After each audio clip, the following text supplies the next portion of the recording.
السلام علیکم ورحمۃ اللہ وبرکاتہ۔ میرے معزز بہنوں، بھائیوں، دوستوں اور بزرگوں، میں اللہ تعالیٰ کے فضل و کرم سے بالکل خیریت سے ہوں، اور اللہ تعالیٰ سے امید ہے کہ آپ سب بھی خیریت سے ہوں گے۔ اللہ تعالیٰ آپ سب کو صحت اور تندرستی عطا فرمائے، اور جتنے بھی میرے بہن بھائی بزرگ کسی پریشانی میں، کسی تکلیف میں مبتلا ہیں، اللہ تعالیٰ ان کی پریشانیوں کو، ان کی تکالیف کو، ان کی مصیبتوں کو اللہ تعالیٰ دور فرمائے۔ اور جتنے بھی میرے بہن بھائی دوست بزرگ بھی کسی بیماری میں مبتلا ہیں، تو اللہ تعالیٰ ان کو شفائے کاملہ عاجلہ مستمرہ عطا فرمائے۔ اور جو بہن بھائی بزرگ قرض میں مبتلا ہیں، اللہ تعالیٰ ان کے قرض کی ادائیگی کا بندوبست غیب کے خزانوں میں سے فرمائے۔ آمین ثم آمین۔ اور میری اللہ تعالیٰ سے دعا ہے کہ میرے جن بہن بھائیوں دوستوں کی اولاد نہیں ہے، اللہ تعالیٰ ان کو نیک اور صالح اولاد عطا فرمائے، اور جن کی اولاد ہے اللہ تعالیٰ ان کو اپنے ماں باپ کے حق میں، اپنے بزرگوں کے حق میں نیک اور صالح بنائے۔ آمین ثم آمین۔ تو میرے بہنوں بھائیوں، ہمیں ہمیشہ یہ کوشش کرنی چاہیے کہ ہم جتنے بھی صغیرہ اور کبیرہ گناہ ہیں ان سے بچنے کی ہمیں کوشش کرنی چاہیے، اور جب بھی ہم سے کوئی گناہ سرزد ہو جائے تو فوراً اللہ تعالیٰ کی طرف رجوع کرنا چاہیے، اور اللہ تعالیٰ سے 2 رکعت نماز نفل استغفار، توبہ کے 2 رکعت نماز نفل پڑھ کے تو اللہ تعالیٰ سے توبہ اور استغفار کرنی چاہیے، اور آئندہ کے لیے یہ عہد کرنا چاہیے کہ یا اللہ ہم سے آئندہ یہ گناہ سرزد نہیں ہوگا۔ تو میرے بہنوں بھائیوں، آج میں آپ کو جو واقعہ سنانا چاہتا ہوں وہ کچھ اس طرح ہے کہ رمضان کا مہینہ تھا، اور ایک ماں اور ایک بیٹی اپنے گھر میں افطاری کی تیاری میں مشغول تھے۔ تو ماں جو تھی وہ افطاری کی تیاری کر رہی تھی، اور بیٹی ٹی وی دیکھنے میں مشغول تھی۔ تو ماں نے کئی دفعہ بیٹی کو آواز لگائی کہ بیٹی میرے ساتھ آ کے کچھ مدد کر لو، افطاری میں تھوڑا ٹائم باقی ہے اور کچھ مہمان بھی آنے والے ہیں۔ تو بیٹی ماں کے بار بار آواز دینے پر بھی نہیں آئی، اور اس نے اس طرح کیا کہ ٹی وی کو اٹھا کر دوسری منزل پر لے گئی۔ اس نے دل میں سوچا کہ اگر میں یہاں پر بیٹھی رہی تو میری ماں بار بار مجھے آوازیں دے گی اور مجھے پروگرام نہیں دیکھنے دے گی۔ چنانچہ وہ ٹی وی کو اٹھا کر اوپر دوسری منزل میں لے گئی، اور کمرے میں بند ہو کر پیچھے سے دروازہ بند کر دیا اور اپنی پسند کے پروگرام دیکھنے لگی۔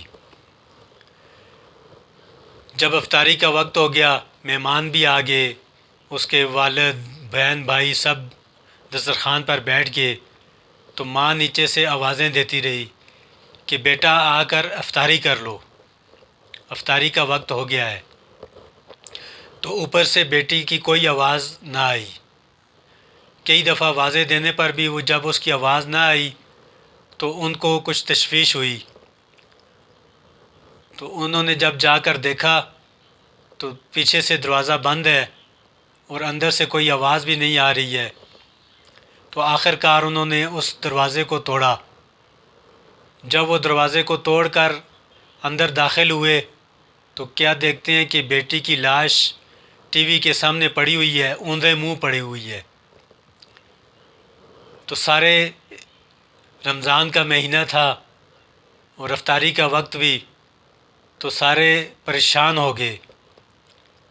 تو اسی پریشانی کے عالم میں جب انہوں نے اس کی لاش کو اٹھانا چاہا تو اس کی لاش اٹھے ہی نہ، اور اتنی وزنی ہو گئی تھی کہ کئی ٹن وزنی لگ رہی تھی۔ تو ان کے رشتہ داروں میں سے کسی نے جب ٹی وی کو وہاں سے اوپر اٹھایا تو اس کی لاش بھی اٹھ گئی۔ تو اس طرح جہاں جہاں ٹی وی کو لے کے جاتے تب اس کی لاش بھی وہاں جاتی۔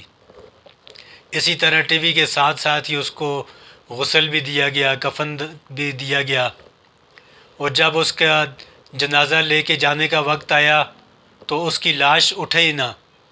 لوگوں نے بہت کوشش کی، اس کی لاش بہت زیادہ وزنی ہو گئی تھی، تو جب انہوں نے ٹی وی کو ساتھ اٹھایا تو اس کا جنازہ بھی ہلکا ہو گیا۔ تو اس طرح آگے آگے ٹیلی ویژن کو لے کے جا رہے تھے اور پیچھے اس کا جنازہ آ رہا تھا، ساتھ ساتھ اس کے جو خاندان والے، گھر والے تھے، وہ بھی سب کے سامنے شرمندہ ہو رہے تھے۔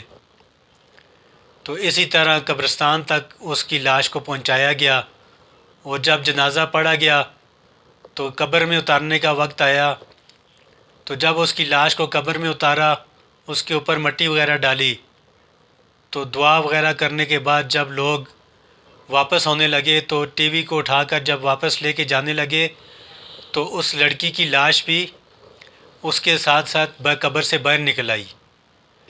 پھر دوبارہ انہوں نے ٹی وی کو وہاں پر رکھا اور اس کی لاش کو دوبارہ دفنایا، قبر کے اوپر مٹی وغیرہ ڈالی۔ پھر جب واپس جانے لگے تو پھر اس کی لاش باہر نکل آئی۔ پھر تیسری دفعہ جا کر لوگوں نے کہا کہ اب ٹی وی کے ساتھ ہی اس کو دفنایا جائے گا، نہیں تو اس کی لاش بار بار باہر آ جائے گی۔ چنانچہ اس کی لاش کو ٹی وی کے ساتھ ہی دفن کر دیا گیا۔ تو میرے بہنوں بھائیوں، یہ ہمارے لیے ایک عبرت کا مقام ہے۔ یہ اللہ تعالیٰ نے ہم لوگوں کی عبرت کے لیے یہ واقعہ اللہ تعالیٰ نے ہمیں دکھایا کہ کس طرح اللہ تعالیٰ کے حکم نہ ماننے کی اور اپنے والدین کی بات نہ سننے کی اللہ تعالیٰ نے اس کو کس طرح سزا دی۔ دنیا میں بھی اس کو لوگوں کے سامنے رسوا کر دیا، اور آخرت میں بھی اس کے لیے اس کا جو ٹھکانہ ہے وہ جہنم ہی ہوگا۔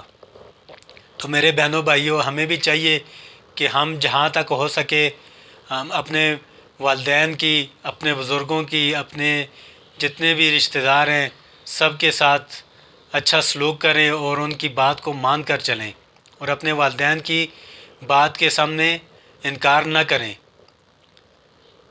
تاکہ اللہ تعالیٰ بھی دنیا میں ہم سے خوش ہو اور آخرت میں بھی اللہ تعالیٰ اس کا انعام دے گا۔ تو اللہ تعالیٰ سے دعا ہے کہ اللہ تعالیٰ ہمیں اپنے ماں باپ کے حق میں، اپنے بزرگوں کے حق میں نیک بنائے۔ اور میری آپ سب سے یہ گزارش ہے کہ اگر آپ کو میری ویڈیو پسند آئی ہو تو اس کو لائک اور شیئر کر دیں، اور بیل آئیکن کے بٹن کو دبا دیں تاکہ میرے آنے والی ویڈیوز آپ تک پہنچتی رہیں، اور اپنے کامنٹس میں بھی اپنے کامنٹس لکھ دیا کریں کہ اگر مجھ سے کوئی غلطی ہو جائے کرے تو میں اس کی اصلاح کر دیا کروں۔